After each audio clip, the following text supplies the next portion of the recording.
and it's great to have you with us here on this Friday morning. There was a lot of news to get to this week, and our team is standing by. And we begin today with JSA's Ethan Canfield covering the impeachment. The Senate impeachment trial of former President Donald Trump began on February 9th. Over the first 2 days of the trial, the prosecution has used personal accounts, audio, and video recordings of the insurrection as evidence for the case. Representative Jamie Raskin, the lead impeachment manager, shared a chilling story of his family's and his experience during the insurrection. He shared that his daughter later told him she thought she was going to die and that she did not want to come back to the Capitol. Other Democrats shared graphic and never-seen-before footage of the mob. One video in particular showed the killing of Ashley Babbitt, one of the insurrectionists. Overall, the Democrats have tried to argue that Trump is responsible for the riot because of his repeated claims of election fraud and failure to peacefully transfer his power to President Biden over the past 3 months. Trump's defense has argued that the Democrats are glorifying the violence at the Capitol and that Trump's speech before the riots was not meant to cause any violence. They have also claimed that the trial is unconstitutional because Trump is not a president anymore. And the Senate has recently voted 56-44 that the trial is constitutional, meaning that it is highly unlikely Trump will be convicted, as 67 senators would have to vote to convict, meaning 11 would have to change their mind. But we'll stay on it. Thank you, Ethan. We move on today to the crazy cyber attack at a water plant in Florida. Here's JSA's Abby Cowan. This week, an example of the dangerous effects of increasingly digitized government systems emerged. A hacker broke into the computerized water treatment system of the small town of Oldsmar, Florida, about 15 miles from Tampa. The hacker attempted to raise the levels of sodium hydroxide in the water supply by a factor of 100. This chemical, also called lye, is used in soap making and drain cleaners, but could effectively poison the townspeople if ingested. This chemical could cause irritation, burns, or possibly more serious consequences if ingested in large amounts. Thankfully, a supervisor at the plant noticed the hacker's mouse on the screen and was able to intervene immediately before any permanent damage occurred. Max? Thank you, Abby. There was some major business news this week. Here's JSA's business correspondent, Dylan Canfield. General Motors, one of the world's largest auto manufacturers, has announced they will be making a shift to only selling fully electric cars by 2035. This comes as part of their larger plan to become carbon neutral by 2040. They also committed to using strictly renewable energy in all of their 118 plants and facilities across the U.S. After the announcement last Thursday, the company's stock value rose 7.4% on the day, reassuring the company and the public of the support that comes behind this decision. The company did, however, characterize this goal as an aspiration, as many other factors, including regulations and infrastructure, would have to come together to accelerate this transition. In other business-related news, the battle for a stimulus plan continues in Congress. The plan now is unlikely to include a raised federal minimum wage due to opposition from Republicans and difficulty including it in the bill. Thank you, Dylan. This week, I had the opportunity to speak with Dr. Ed Septimus, member of Emory's COVID-19 Medical Advisory Panel and infectious disease expert on the COVID-19 pandemic.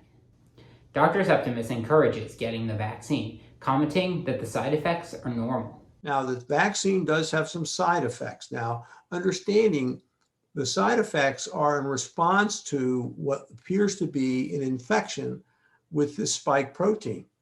And so you're going to get some fevers, you're going to get some muscle aches, you may feel chilly and achy, just like you're getting an actual infection. Those are fairly short-lived. It's more common because the Moderna and the Pfizer are 2 doses.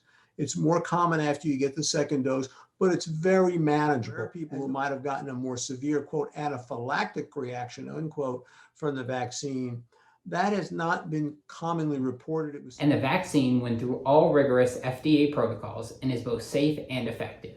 Recently, there has been some good news in the pandemic. In the last 10 to 14 days, we've seen a significant drop in hospitalizations. Our positivity rates have gone down. While the COVID cases are dropping, it's essential to W's, wash your hands, watch your distance, wear a mask.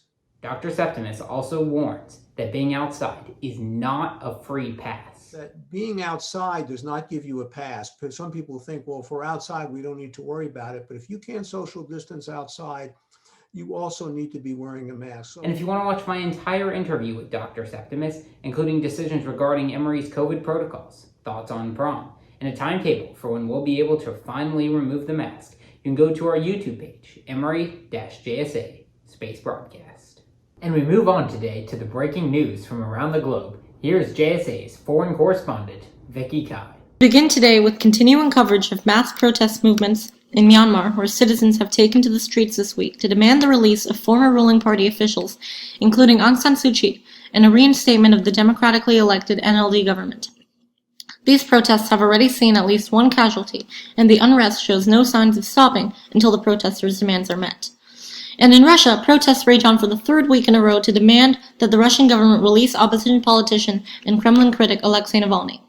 In other news, U.S. President Joe Biden's first foreign policy address last week included his announcement that the U.S. is terminating its support for Saudi Arabia's war in Yemen that has been going on for more than 6 years.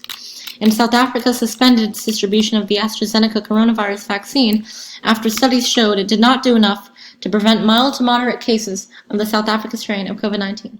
That's our weekly international news rundown. Max? Thank you, Vicky. There was also some wild weather around the globe this week. Here's our weather correspondent, Phoebe Cosgrove. After a chunk of Himalayan glacier snapped off this Sunday, the death toll continues to rise and many are still missing. Avalanches have killed 21 people this season. A major Arctic blast has hit the United States over the weekend. The Arctic air rushing across the Great Lakes is triggering isolated, heavy bands of lake-effect snow. This includes heavy snow and gusty winds, leading to whiteout conditions at times. Stay safe, and I'll see y'all next week. Max? Thank you, Phoebe. And that's this week's JSA Update. From all of us here at JSA, I'm Max Rothbeck. Be sure to check out our full interviews on this YouTube channel. Have a great day, and I'll see you right back here next week.